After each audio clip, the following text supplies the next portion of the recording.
was they would use looking glass, knowing the choices that they would make, and the future would pop up. The big mistake was coming up with the possibility of future.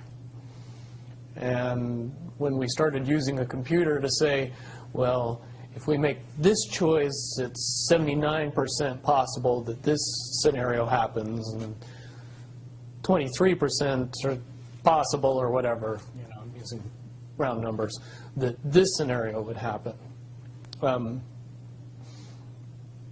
The understanding at the time was that was realistic. However, if you go down the road further and free will continues to exercise itself on this game, that 79% possibility sometimes changes very, very fast.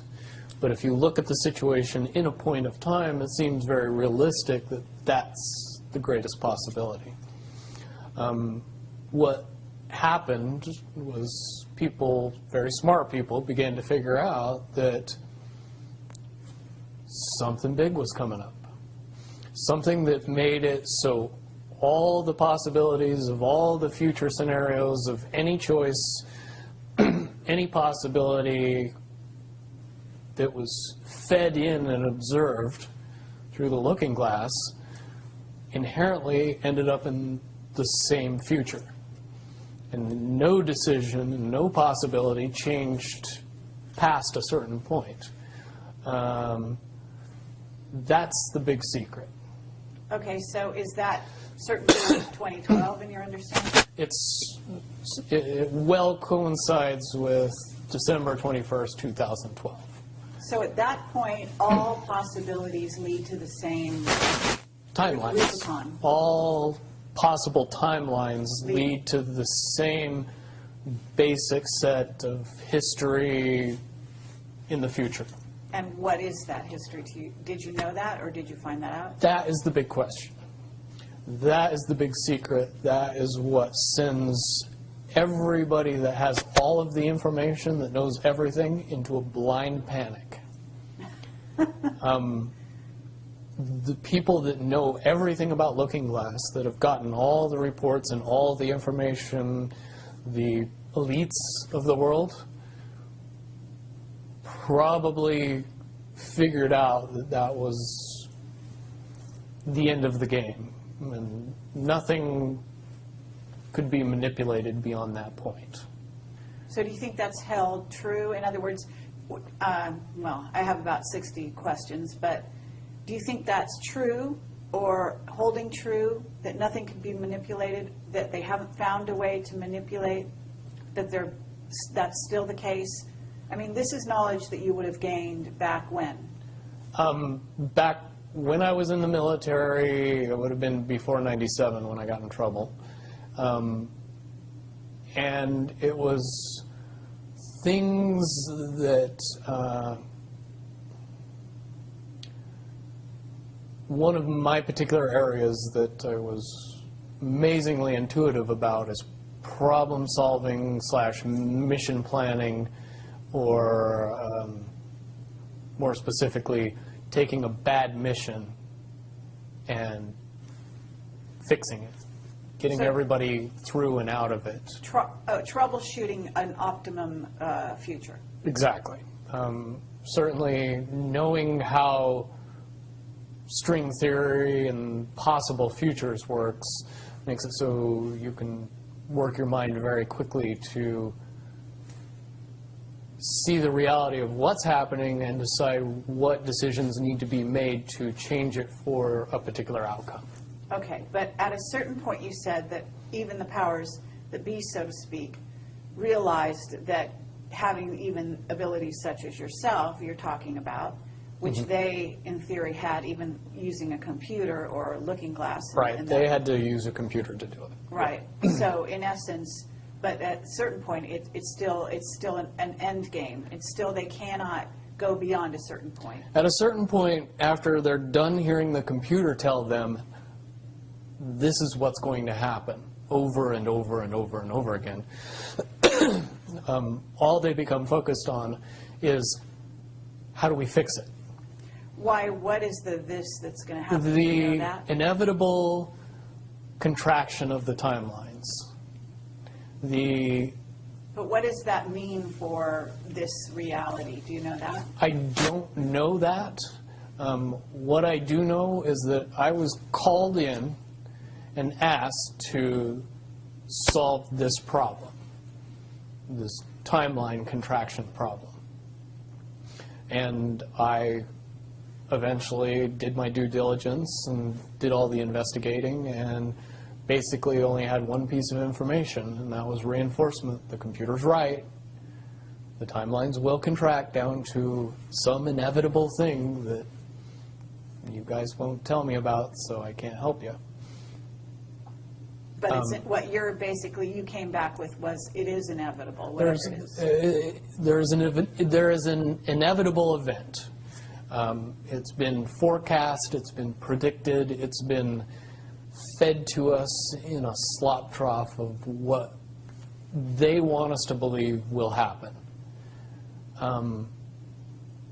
But they don't actually However, know. they don't actually have control over what happens. They only have control over the reaction, and it seems that no matter what they try to do to cause their desired reaction, it's going to have an opposite effect. Interesting. Now, it's much, much easier for me to explain today what that process is as opposed to back then.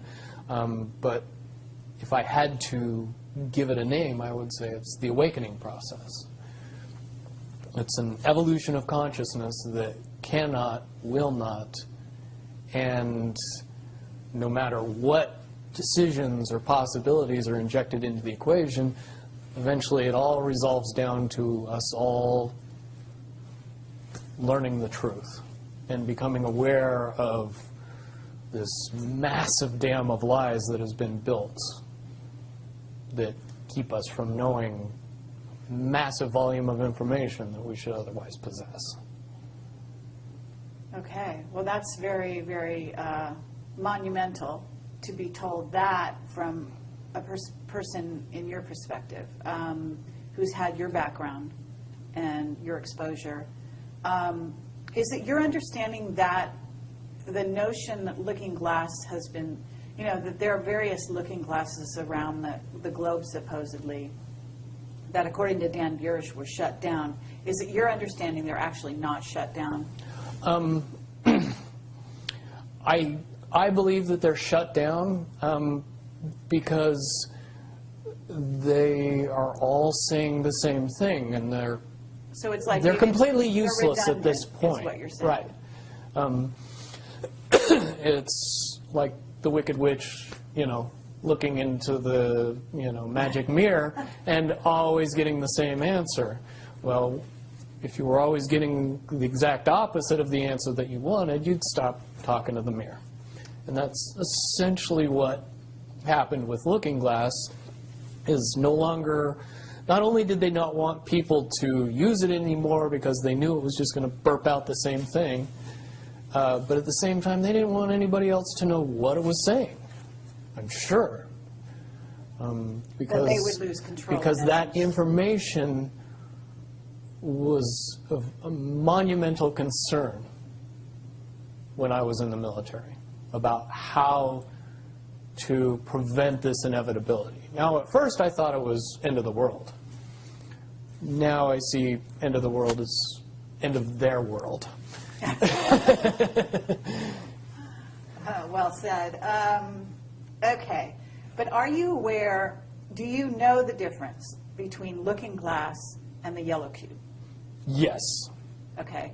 And are you aware of what happened to the yellow cube and how it was used and so on?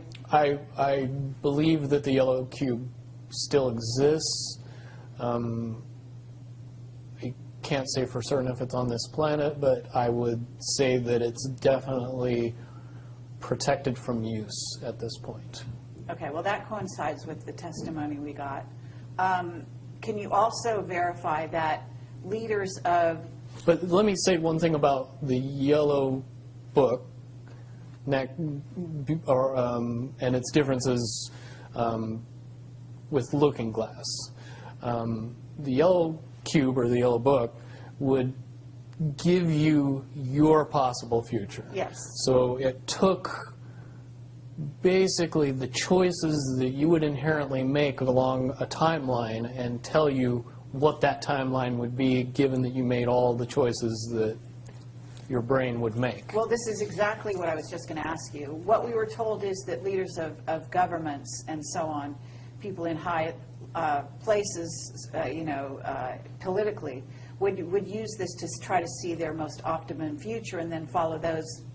So they were using it to enhance their wealth, et cetera, Yep. in a very egotistical way. And that was part of the problem with it. And that supposedly one of the specific things we were told had to do with Hillary. Are you aware of any of that? You mean the 2012 prediction for her? Well, will you tell me what you know? I don't have any first-hand knowledge of this. This is all back alley information. But one of the last predictions that was put out by the Yellow Cube was that, for all intents and purposes, and this is just my level of understanding, is that Hillary Clinton would be president in 2012. And when the Yellow Cube is involved, it leads me to question what I know about Looking Glass and string theory along with that. The first question that anybody that knew anything about the process would know is who was using the cube Right. when it made that prediction.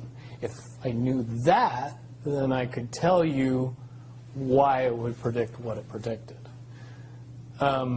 Wasn't there also an issue with, I'm not sure, but in using the Yellow Cube, Yellow Book, however you want to term it, that they actually had to use it through an intuitive who had a high vibration, had to be in the vicinity to, in a sense, be the go-between between the person who wanted to use the cube Right. and the cube itself, because normally they didn't have the vibration necessary. Correct. And that is a process that would prevent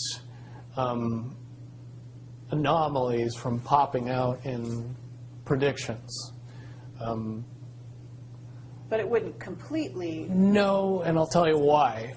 If it was used properly by somebody that knew how to use it and could eliminate their thought process from the machine's effective use, it would be very easy to get an exact, what future holds. Right. However, anybody that has that ability would inherently know that that information could not be given and would be protected. And that inherent notion would inject something into the Yellow Cube or the Yellow Book that would